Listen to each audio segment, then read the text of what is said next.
পাকিস্তান অধিকৃত কাশ্মীরে বেশ কিছু সন্ত্রাসবাদের বিরুদ্ধে উড়িতে সন্ত্রাসী হামলার বদলা নিতে ইন্ডিয়ান সেনাবাহিনী কর্তৃক ২০১৬ সালে একটি সার্জিক্যাল স্ট্রাইক মিশন পরিচালিত হয়। উরি হামলায় লোমহর্ষক হত্যাযজ্ঞের ঘটনা কিভাবে ঘটেছিল তা জানতে হলে দেখতে হবে বাস্তব ঘটনার ওপর নির্মিত ২০১৯ সালে মুক্তিপ্রাপ্ত উরি দ্য সার্জিক্যাল স্ট্রাইক মুভির এক্সপ্লেনেশন। আজকের মুভিতে উরি হামলার ঘটনাটি ৫টি আলাদা আলাদা পর্ব দ্বারা বিভক্ত। যেহেতু এটি একটি বাস্তব ঘটনার ওপর নির্মিত মুভি, তাই আমিও প্রতিটি পর্ব আলাদা আলাদাভাবে উপস্থাপন করছি। মুভিটি শুরু হয় উরি হামলার ঠিক ১ বছর আগের একটি দৃশ্য দিয়ে। ৪ জুন ২০১৫ সালে মণিপুরের চন্দ্রালে একটি গহীন জঙ্গলের রাস্তায় ডোগরা রেজিমেন্টার নামক ভারতীয় সেনাদের একটি কনভয়ের ওপর সন্ত্রাসীরা অতর্কিত হামলা করে। কনভয়টি তাদের বেজের দিকে যাচ্ছিল। হঠাৎ একটি বাসের টায়ার পাংচার হয়ে গেলে সেনারা তা ঠিক করতে বাস থেকে নিচে নামে, আর তখনই তাদের ওপর প্রচণ্ড ভারী গুলিবর্ষণ শুরু করে সন্ত্রাসী বাহিনী। কোনো কিছু বুঝে ওঠার আগেই বাসে থাকা অনেক সেনাবাহিনী মারা যায়। এক পর্যায়ে সন্ত্রাসীদের পাল্টা গুলি করলে সন্ত্রাসীরা পিছু হাঁটতে শুরু করে। তবে সন্ত্রাসীরা যাবার আগে একটি বোমা বিস্ফোরণ করে বাসটিকে উড়িয়ে দেয়। ফলে বাসে থাকা সকল সেনা সদস্য মারা যায় এবং আরও অনেকে গুরুতর আহত হয়। সন্ত্রাসী হামলার পাল্টা জবাব দিতে ওই ঘটনার কিছুদিন পরে মেজর বিহান, একজন প্যারাএসএফ অফিসার ও তার ইউনিট ও তার শ্যালক মেজর কিরণ সহ একটি টিম নিয়ে ইন্দো মায়ানমার বর্ডারের কাছ দিয়ে অনুপ্রবেশ করে। তারা উত্তর পূর্ব এলাকার সন্ত্রাসীদের আস্তানায় আক্রমণ করার প্রস্তুতি নিচ্ছিল। মেজর বিহান দুটি দলে কমান্ডোদেরকে বিভক্ত করে সন্ত্রাসীদের ওপর হামলা করার সিদ্ধান্ত নেয়। একটি দল ফ্রন্ট লাইনে অতর্কিত হামলা করবে, অপর দল তাদেরকে ব্যাকআপ দেবে। মেজর বিহানের নির্দেশে ক্যাপ্টেন সারতাস সন্ত্রাসীদের ওপর রকেট হামলা করে। ফলে অতর্কিত আক্রমণে সন্ত্রাসীরা দিশেহারা হয়ে পড়ে। সেনা সদস্যরা সন্ত্রাসীদের ওপর এলোপাথারি গুলিবর্ষণের মাধ্যমে তাদেরকে গণহারে মারতে থাকে। এমন গুলিবর্ষণের ফলে সন্ত্রাসীরা পালিয়ে বাঁচতে চাইছিল, কিন্তু সেনারা সন্ত্রাসীদের নেতাসহ সকলকেই হত্যা করে। এরপর সফলভাবে মিশনটি পরিচালনা করতে পারায় ভারতের প্রধানমন্ত্রী একটি ডিনার অনুষ্ঠানে মেজর বিহান ও তার টিমকে আমন্ত্রণ জানায় অভিনন্দন জানানোর জন্য। তখন মেজর বিহান অবসর নিয়ে তার মায়ের কাছে থাকার জন্য প্রধানমন্ত্রীর কাছে আবেদন করে। তার মা অ্যানজাইমা রোগে ভুগছে। এই রোগে মানুষ ধীরে ধীরে তার স্মৃতিশক্তি হারাতে থাকে, তাই মেজর বিহান তার মায়ের কাছে থাকতে চায়। কিন্তু প্রধানমন্ত্রী তাকে অবসরের পরিবর্তে দিল্লির সেনা অফিসের ডেস্ক জব প্রস্তাব করে। এতে করে মেজর বিহান তার মায়ের কাছেও থাকতে পারবে, আর সেনাবাহিনী থেকে তাকে অবসরও নিতে হবে না। প্রধানমন্ত্রীর এই প্রস্তাবটি মেজর বিহান মেনে নেয়। এই পর্বের শুরুতে আমরা মেজর বিহানকে দিল্লিতে তার বোন ভগ্নী এবং তার অসুস্থ মায়ের সাথে দেখতে পাই। তার অসুস্থ মায়ের সেবা যত্নের জন্য জেসমিন নামের একজন নার্সকে নিযুক্ত করা হয়েছে। আমরা দেখতে পাই ৭ জুলাই ২০১৫ সালে ন্যাশনাল সিকিউরিটি কাউন্সিলের অফিসে সিকিউরিটি চিফ গোবিন্দ পাঞ্জাবের একটি বাসের সন্ত্রাসী হামলার বিষয়ে আলোচনা করছিল। তারা জানতে পারে পাঠানকোটের একটি রেলওয়ে স্টেশনে আইইডি বোমা শনাক্ত করেছে সেখানকার পুলিশ। সন্ত্রাসীরা সেখানকার একটি আন্ডার কনস্ট্রাকশন বিল্ডিংয়ে কাভার নিয়েছে। পুলিশ ও সোয়াট টিমের সাথে সন্ত্রাসীদের গোলাগুলি চলছিল। এই বিষয়গুলো নিয়ে ন্যাশনাল সিকিউরিটি টিম খুবই চিন্তিত ও বিচলিত ছিল। এদিকে দিল্লিতে ইন্টিগ্রেটেড ডিফেন্স স্টাফ সদর দপ্তরে মেজর বিহান একটি ডেস্কটপ শুরু করেছে। একটি গানের মাধ্যমে মেজর বিহানের নতুন কর্মজীবন ও তার অসুস্থ মায়ের সাথে তার পরিবারের সময় কাটানোর সুন্দর মুহূর্তগুলো আমাদের এখানে দেখানো হয়।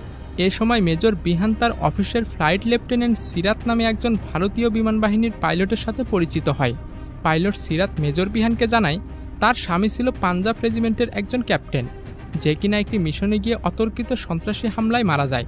এরপর বিকেলে অফিস শেষ করে বিহান বাড়িতে গিয়ে তার মাকে রুমে খুঁজে পায় না।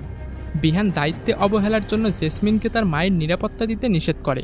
জেসমিন ছিল একজন সিকিউরিটি এজেন্ট, তাই সে বিহানের মায়ের কাপড়ে জিপিএস ট্র্যাকার লাগিয়ে রেখেছিল, আর এই কারণে সিকিউরিটি টিমের অন্য সদস্যরা মেজর বিহানের মাকে খুব দ্রুত খুঁজে পেতে সক্ষম হয়েছিল। অনাকাঙ্ক্ষিত এই ঘটনার জন্য মেজর বিহান ও নার্স জেসমিনের মাঝে কিছুটা দূরত্ব তৈরি হয়। আসলে ইন্দো মায়ানমার বর্ডার এলাকায় এই স্ট্রাইক অপারেশনের পর স্পেশাল ফোর্সের সেনা সদস্যদের নিরাপত্তাজনিত কারণে ন্যাশনাল ইন্টেলিজেন্স সিকিউরিটি এজেন্সি দ্বারা সার্বক্ষণিক তাদেরকে তত্ত্বাবধানে রাখা হয়েছিল, যাতে করে কোনো সন্ত্রাসী হামলা তাদের ওপরে আসতে না পারে। আর তাই জেসমিন পরিচয় গোপন করে নার্স হিসেবে মেজর বিহানের মাকে দেখাশোনা করত। 18 সেপ্টেম্বর 2016 উরি হামলার দিনের ঘটনা। খুব ভোরে 4 জন সন্ত্রাসী ভারী অস্ত্র নিয়ে জম্মু ও কাশ্মীরের উরিতে ইন্ডিয়ান আর্মি বেস ক্যাম্পে প্রবেশ করে। সন্ত্রাসীরা কিছু জ্বালানি তেলের ব্যারেল মাটিতে ফেলে দেয়। যাতে তারা মাঠে থাকা তাঁবুতে আগুন ধরিয়ে দিতে পারে। সন্ত্রাসী 4 জন প্রথমে তাঁবুতে প্রবেশ করে ঘুমন্ত সৈন্যবাহিনীর ওপর বৃষ্টির মতো গুলিবর্ষণ করে এবং নির্মমভাবে সৈন্যদের এক এক করে মারতে থাকে। সন্ত্রাসীরা একটি বাংকারে রকেট ছোড়ে ও মাটিতে ছড়ানো তেলের ওপর আগুন ধরিয়ে দেয়। মুহূর্তের মধ্যেই সেখানে একটি বিভীষিকাময় পরিবেশের সৃষ্টি হয়। সন্ত্রাসীদের এই হামলার খবর খুব দ্রুত ছড়িয়ে পড়ে। মেজর বিহান ও তার শ্যালক মেজর কিরণ সহ আরও সকল সেনা সদস্যরা দ্রুত বেরিয়ে পড়ে সন্ত্রাসীদের ডিফেন্ড করতে।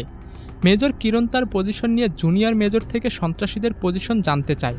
জুনিয়র মেজর কিরণকে জানায় একজন সন্ত্রাসী অ্যাডমিন ব্লকের ছাদে এবং অপর সন্ত্রাসী T6 দেয়ালের পেছনে রয়েছে, যাদেরকে কাউন্টার ফায়ার করছে মেজর অবস্থির টিম। মেজর কিরণ ক্যাপ্টেন সার্তাসকে অ্যাডমিন ব্লকের ছাদের ওপর থাকা সন্ত্রাসীকে রকেট মেরে উড়িয়ে দিতে বলে, আর T6 দেয়ালের পিছনে থাকা সন্ত্রাসীকে মেজর নিজেই ডাউন করার জন্য যেতে চায়। এজন্য সৈন্যদেরকে তাকে কাভার ফায়ার করতে বলে। কাউন্টার কাভার ফায়ারে তাদের সামনে থাকা 2 জন সন্ত্রাসী মারা যায়। মেজর কিরণ খুব জোরে দৌড়াতে থাকে T6 দেয়ালের পিছনে লুকিয়ে থাকা সন্ত্রাসীকে ডাউন করতে। অ্যাডমিন ব্লকে থাকা সন্ত্রাসী তার ওপর রকেট ছোড়ে, তবে মেজর সেটা এড়িয়ে যায়। আর ঠিক এই সময় ক্যাপ্টেন সার্তাস এসে অ্যাডমিন ব্লকের ছাদে থাকা সন্ত্রাসীকে রকেট মেরে উড়িয়ে দেয়। 3 জনকে খতম করার পর মেজর কিরণ T6 দেয়ালের পেছনে থাকা সন্ত্রাসের বিপরীতে পজিশন নেয়। মেজর কিরণকে পজিশন নিতে দেখে মেজর অবস্থির সেনাদের ফায়ারিং থামাতে বলে। সন্ত্রাসী আবার পাল্টা ফায়ারিং করতে গেলে মেজর কিরণ পিস্তল দিয়ে মাথায় পয়েন্ট ব্ল্যাঙ্ক হেডশট দিয়ে সন্ত্রাসীর খেল খতম করে দেয়। কিন্তু মেজর কিরণ এখানে এক বিরাট ভুল করে বসে। সে সন্ত্রাসীর হাতে থাকা বন্দুক তুলে নেয়, আর বন্দুকের সাথে আগে থেকে বেঁধে রাখা গ্রেনেডের পিনটি আনলক হয়ে যায়। তখন গ্রেনেড বিস্ফোরণে মেজর কিরণ সেখানেই মারা যায়। একসাথে 19 জন সেনা সদস্য মারা যাওয়ার ফলে ইন্ডিয়ান আর্মি বেজে নেমে আসে এক অন্ধকার ছায়া। শহীদ সেনা সদস্যদের সামরিক সম্মাননা দেওয়ার সময় মেজর কিরণের স্ত্রী ও তার মেয়ে শেষবারের মতো বিদায় জানাতে আসে। তার মৃত্যুতে মেজর বিহান ও তার পরিবার শোকে বিধ্বস্ত হয়ে যায়। ঘটনার পরের দিন হামলায় জড়িতদের বিরুদ্ধে কঠোর ব্যবস্থা নেওয়ার জন্য মন্ত্রণালয়ে আলোচনা সভা অনুষ্ঠিত হয়। সেখানে ন্যাশনাল সিকিউরিটি এজেন্সির চিফ গোবিন্দ সন্ত্রাসীদের বিরুদ্ধে সার্জিক্যাল স্ট্রাইক অপারেশন করার পরামর্শ দেয়। প্রধানমন্ত্রী 10 দিনের মধ্যে গোবিন্দকে সার্জিক্যাল স্ট্রাইক অপারেশন পরিচালনা করার জন্য পারমিশন দেয়। শ্যালকের মৃত্যুতে ভগ্নী ও বোনের কষ্ট দেখে এবং নিজের দায়িত্বশীলতার জায়গা থেকে মেজর বিহান তার ডেস্কটপ ছেড়ে উদমপুরের নর্দন কমান্ডো ঘাঁটিতে যায়। সেখানে সে সেনাপ্রধান জেনারেল অর্জুন সিংয়ের সাথে দেখা করে এবং তাকে অনুরোধ করে সার্জিক্যাল স্ট্রাইক অপারেশনে তাকে যুক্ত করতে। এরপর মেজর বিহান বিহার রেজিমেন্ট থেকে এলিট ফোর্স কমান্ডোদের বেছে নেয়। একই সাথে ডোগরা রেজিমেন্ট থেকে স্পেশাল ফোর্সের কমান্ডোদের বেছে নেয়, কারণ হামলায় নিহত বেশিরভাগ সৈন্যই এই রেজিমেন্টের ছিল। মেজর বিহান তাদেরকে জানিয়ে দেয় যে আগামী 7 দিনের জন্য তারা তাদের ফোন ব্যবহার করতে পারবে না এবং প্রশিক্ষণের জন্য উদমপুরে অবস্থান করবে, এমনটি জানিয়ে পরিবারের লোকদের যেন তারা বার্তা পাঠিয়ে দেয়। এরপর মেজর বিহানের নেতৃত্বে কমান্ডোদের প্রশিক্ষণ শুরু হয়। 22 সেপ্টেম্বর 2016 সার্জিক্যাল স্ট্রাইক অপারেশনের ঠিক 6 দিন আগে পাকিস্তানের ISI হেডকোয়ার্টার থেকে সন্ত্রাসীদের 7টি লঞ্চপ্যাড লোকেশনের তথ্য ইন্ডিয়ান ন্যাশনাল সিকিউরিটি এজেন্সির কাছে হস্তান্তর হয়। খবর পাওয়া মাত্রই সিকিউরিটি চিফ গোবিন্দ তার টিম মেম্বার এজেন্ট পল্লবীর সাহায্যে স্যাটেলাইট ইমেজের মাধ্যমে 5টি জায়গা নিশ্চিত করে। এর মধ্যে মুজাফফরবাদ লঞ্চপ্যাড থেকে উড়ি হামলায় সম্পৃক্ততা সবচেয়ে বেশি ছিল। বাকি 2টি জায়গা ক্লাউড কাভারেজের জন্য নিশ্চয়তা মিলছিল না।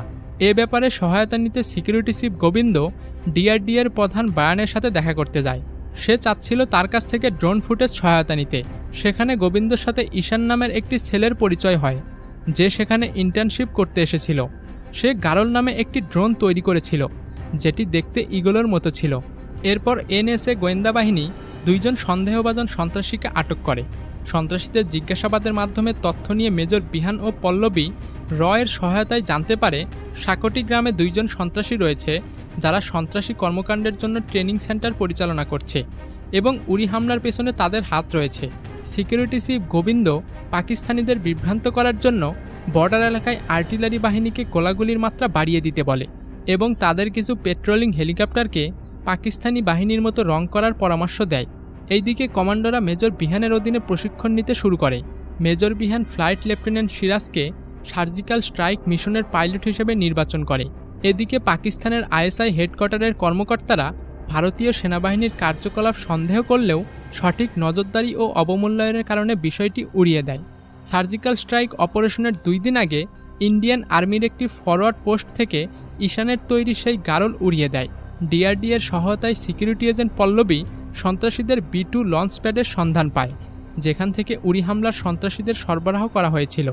এরপর ওই দিন রাতে মিটিংয়ে প্রধানমন্ত্রী সার্জিক্যাল স্ট্রাইক অপারেশনের জন্য পরিকল্পনার ব্যাপারে জানতে চায়। বিহার রেজিমেন্টের প্রধান সেনা অফিসার তখন জানায় যে 28 সেপ্টেম্বর রাত 12:30টার সময় ফরওয়ার্ড পোস্ট থেকে 4টি ডিমলো ফ্লাইং MI-17 হেলিকপ্টার নিয়ে পিওকেতে নামবে। এরপর ঠিক রাত 2টার সময় অ্যাটাক শুরু হবে। কমান্ডোদের 20 জন সদস্যের সমন্বয়ে 2টি গ্রুপ গঠন করে অপারেশন পরিচালনা করে 4টি টার্গেট ধ্বংস করা হবে। আলফা টিম মেজর বিহানের নেতৃত্বে প্রথমে B1 এবং পরে B2 লঞ্চপ্যাডের ওপর আক্রমণ করবে। একইভাবে টিম ব্রাভো চার্লি ও ডেল্টা পর্যায়ক্রমে লিপা ভিম্বের ওপর আক্রমণ করবে। ল্যান্ডিংয়ের সময় থেকে অপারেশন পরিচালনা করে আবার টেক অফ করার আগ পর্যন্ত সর্বোচ্চ 50 মিনিটের মধ্যে পুরো মিশনটি শেষ হয়ে যাবে। অর্থাৎ কমান্ডোরা ভোর 5টার মধ্যেই মিশন শেষ করে শ্রীনগর বেস ক্যাম্পে চলে আসবে। 28 সেপ্টেম্বর 2016 শ্রীনগর এয়ারফোর্স বেস স্টেশনে মেজর বিহান কমান্ডোদের মিশনের ব্যাপারে গাইডলাইন দিয়ে প্রস্তুত করছিল। এদিকে ইসলামাবাদে একজন ভারতীয় এজেন্ট পাকিস্তান ISI-এর অফিসার জমিকে নিজ বাসভবনে ডিনারের জন্য আমন্ত্রণ করে। এরপর ভারতীয় এজেন্টের স্ত্রীর সহযোগিতায় জমিরকে বেহুশ করে ইন্ডিয়ান আর্মি অপারেশনের বিপরীতে পাকিস্তান সরকারের গোপন পরিকল্পনার ব্যাপারে জানতে পারে। আসলে পাকিস্তানি সিকিউরিটি এজেন্সি খবর পেয়ে গিয়েছিল যে ইন্ডিয়ান কিছু হেলিকপ্টারে তাদের বিমান বাহিনীর মতো রং করা হয়েছে। তাই পাকিস্তানি এয়ারফোর্স সিকিউরিটি আরও জোরদার করার জন্য মুজাফফরবাদ সেক্টরে একটি radar base surface two air missile system অর্থাৎ SAM অ্যাক্টিভ করে রেখেছে।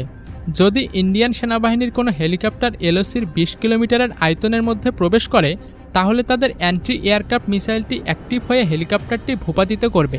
খবর পাওয়া মাত্রই র এজেন্ট ইন্ডিয়া NSCFের অফিসার গোবিন্দকে রিপোর্ট করে এবং মেজর বিহানকে অর্থাৎ আলফা টিমকে দ্রুত মিশন বাতিল করার আদেশ দেয়।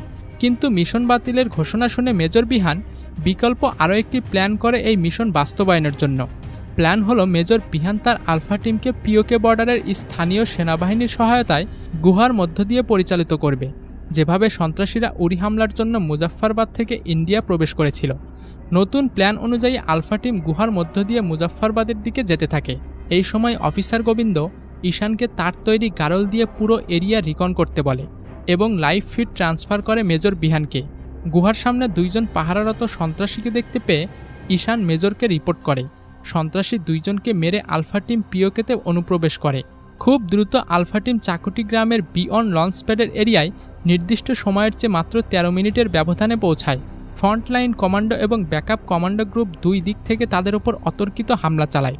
নিস্তব্ধ গহীন জঙ্গলে শুরু হয় বৃষ্টির মতো গুলিবর্ষণ। সন্ত্রাসীরা পাল্টা ফায়ারিং করে খুব বেশি সুবিধা করতে পারছিল না।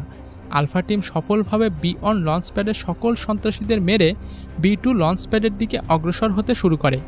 B2 লঞ্চপ্যাডটি ছিল চাকুটি গ্রামের ঠিক মাঝ বরাবর, তাই এটি ছিল অনেক ঝুঁকিপূর্ণ।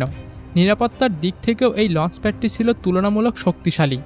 আলফা টিম খুব সাবধানতার সাথে সন্ত্রাসীদের আস্তানায় প্রবেশ করে এবং আক্রমণের জন্য আলফা টিম তাদের সকল ধরনের পূর্ব প্রস্তুতি শেষ করেছে। এমন সময় অসাবধানতাবশত একজন সেনা সদস্যের পায়ে বালতির আঘাতের শব্দ হয়। তখনই সন্ত্রাসীরা সতর্ক হয়ে যায় আর আলফা টিমের ওপর অ্যাটাক করে। কিন্তু আলফা টিমের পূর্ব প্রস্তুতি থাকার কারণে সন্ত্রাসীরা কোণঠাসা হয়ে পড়ে। কোনো সন্ত্রাসীকে ছাড় না দিয়ে আলফা টিম খুঁজে খুঁজে প্রত্যেকটা সন্ত্রাসীকে মেরে ফেলে। তবে একজন সন্ত্রাসী পালাতে গেলে তাকে মেজর বিহান আটক করে। জিজ্ঞাসাবাদের পর জানা যায় সন্ত্রাসীদের লিডার একটি গোপন ঘরে লুকিয়ে আছে আর সিসিটিভি ক্যামেরায় সকল কিছু সে পর্যবেক্ষণ করছে। সিসিটিভি ক্যামেরার কেবল লাইন ফলো করে মেজর বিহান সন্ত্রাসীদের লিডার যে ঘরে লুকিয়েছিল সেখানে পৌঁছে যায়। সন্ত্রাসী লিডার আগে থেকেই প্রস্তুত ছিল, এজন্য সে মেজরের ওপর গুলি চালায়। কিন্তু মেজর বিহান সামনের দরজা দিয়ে না ঢুকে পেছন থেকে সন্ত্রাসী লিডারের ওপর ঝাঁপিয়ে পড়ে। এরপর 2 জনের মধ্যে হ্যান্ড টু হ্যান্ড কমব্যাট শুরু হয়। এক পর্যায়ে লিডারকে মেরে ইন্ডিয়ান আর্মির খুনের বদলা নেয় মেজর বিহান। এর মধ্যে আবার গ্রামবাসী পাশের স্থানীয় পুলিশকে খবর দিয়েছিল। পুলিশ আসার খবর শুনে মেজর বিহান তার টিমকে দ্রুত এলাকা ছাড়তে বলে। সন্ত্রাসীদের লিডারকে মেরে মেজর বিহান পালানোর সময় পুলিশ তার ওপর গুলি করে। এরপর যা হওয়ার সেটাই হয়। ফেরার পথে আলফা টিম এক্সট্রাকশন পয়েন্টের কাছাকাছি চলে আসলে তাদের উপর পাকিস্তানি এয়ারফোর্সের MI-17 হেলিকপ্টার গুলি করা শুরু করে। তখন ফ্লাইট লেফটেন্যান্ট সিরাত পাকিস্তানি গানশিপের ওপরে উল্টো গুলি চালিয়ে আলফা টিমকে ব্যাকআপ দেয়। এর ফলে মেজর বিহান তার টিমকে নিয়ে কোনোরকম হতাহতের ঘটনা ছাড়াই এলওসি অতিক্রম করে। অন্য 3টি কমান্ডো টিমও সফলতার সাথে উত্তরপ্রদেশের শ্রীনগর বেজের স্টেশনে সঠিক সময়ে ফিরে আসে। 30 সেপ্টেম্বর 2016 সফলতার সাথে সার্জিক্যাল স্ট্রাইক অপারেশন শেষ হয়। প্রধানমন্ত্রীর সাথে major Vihaan, security agent Pallavi, security officer Govind এবং অন্যান্য কমান্ডাররা একটি আনুষ্ঠানিক ডিনারে যোগদান করে।